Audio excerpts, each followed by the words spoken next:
अमेरिकेच्या मेक्सिको प्रांतातले पीक आता हिंगोलीतही घेतले जाते। 12ही महिने पीक देणाऱ्या या पिकाला बाजारपेठेत मोठी मागणी आहे। कोणतं आहे हे पीक पाहूया।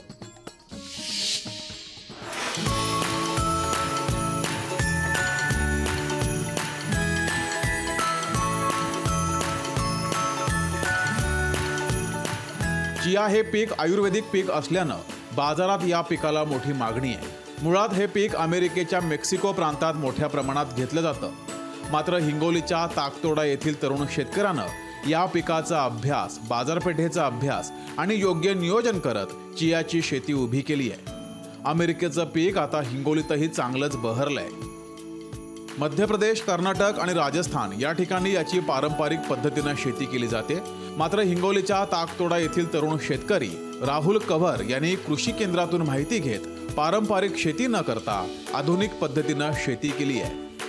शेतकऱ्यांनी खचून न जाता काहीतरी नवीन शेतीत करायचं आणि शासन भाव नाही या गोष्टीचे वाद आणि म्हणजे हे संवाद केल्यापेक्षा काहीतरी नवीन करून आपलं उत्पन्न कसं वाढवता येते याच्यावर जास्तीत जास्त शेतकऱ्यांनी भर द्यावा। जसं की आता मी खचून न जाता नवीन काहीतरी शेतीत करतो। जसं गांडूळ खताचा असो, तुमचं मागच्या वर्षी राजमा लावला होता, या वर्षी चिया लावला, नवीन सोयाबीनच्या व्हेरायट्या लावून उत्पन्नात कशी वाढ होते याच्यावर जास्तीत जास्त शेतकऱ्यांनी भर द्यावा। चिया पीक हे वजन कमी करण्यासाठी वापरलं जातं। दुधापेक्षाही अधिक कॅल्शियम यामध्ये, मधुमेह, रक्तदाब या आजारांवर औषध म्हणून या पिकाचा उपयोग होतो। विशेष म्हणजे या पिकाला वन्य प्राणी खात नसल्यानं शेतकऱ्यांसाठी शेती फायदेशीर ठरतीये। आम्ही चिया शेतीची लागवड यासाठी केलेली आहे की हरभरा पीक जास्त येत नव्हतं, शेतात बदल म्हणून चिया पेरलेला आहे। रानडुकरं डुरून आणि हरणाचा, रुईचा खूप त्रास देत होते, या पिकाला त्रास नाही। ते वास याचा चांगला वास येत नाही आणि या पिकाचं असं हे नाही, बारीक असल्यामुळे ते खात नाहीत। बी बारीक आहे, हरभरा हे कडक असल्याच्यान खातात। 1 एकर शेतीमध्ये पिकाची लागवड करण्यासाठी शेतकऱ्याला केवळ 10,000 रुपये खर्च आला।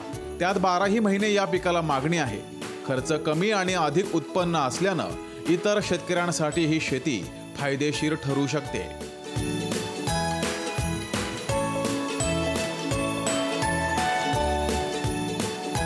पारंपरिक शेतीमध्ये यावर्षी अतिवृष्टीमुळे शेतकऱ्यांच्या पिकांचं मोठं नुकसान झालेलं आहे। मात्र या पिकाला जे आहे ते केवळ पाणी लागतं आणि या शेतकऱ्याने खचून जाता कुठेतरी पारंपरिक शेतीला बगल देत वेगळं काहीतरी करावं हे या शेतकऱ्यातून शिकायला मिळणार आहे। कॅमेरामन राजू सोबत गजानन वाणी, लोकशाही मराठी, हिंगोली। लोकशाही मराठी, ऐका, पहा, जागरूक रहा।